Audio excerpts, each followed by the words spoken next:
morning, everyone. This morning, let's look at Psalm 8. Psalm 8. For the director of music, according to Gittith, a psalm of David. Lord, our Lord, how majestic is your name in all the earth. You have set your glory in the heavens. Through the praise of children and infants, you have established a stronghold against your enemies, to silence the foe and the avenger. When I consider your heavens, the work of your fingers, the moon and the stars, which you have set in place, what is mankind that you are mindful of them? Human beings that you care for them. You've made them a little lower than the angels and crowned them with glory and honor. You made them rulers over the works of your hands. You put everything under their feet. All flocks and herds and the animals of the wild, the birds in the sky and the fish in the sea, all that swim the paths of the seas.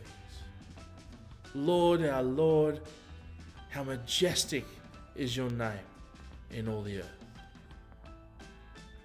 We saw in Psalm 3 how God lifts our heads.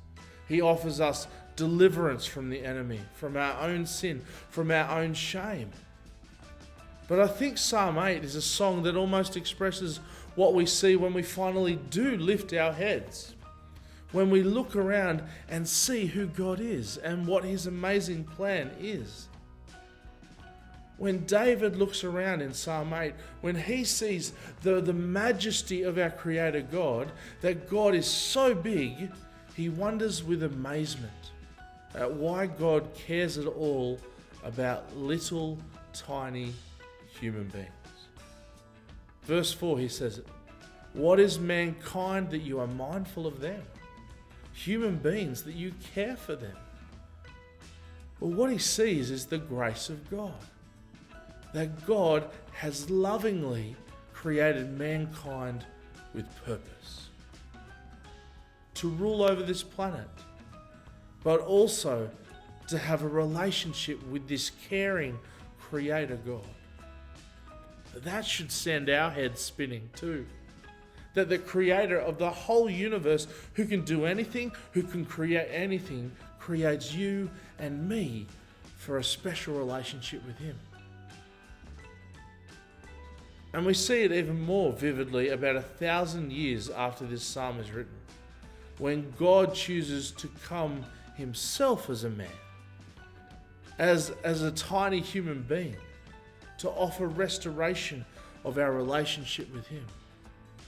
That should make us even more cry out what the psalm says here. Lord, our Lord, how majestic is your name in all the earth. Well, let me leave you today with a song that I grew up singing a lot. It expresses the majesty of our Lord. How great thou art. And I know that there are numerous versions of this song, but the description below, the link below, is one sung by Elvis, because selfishly I just love the voice.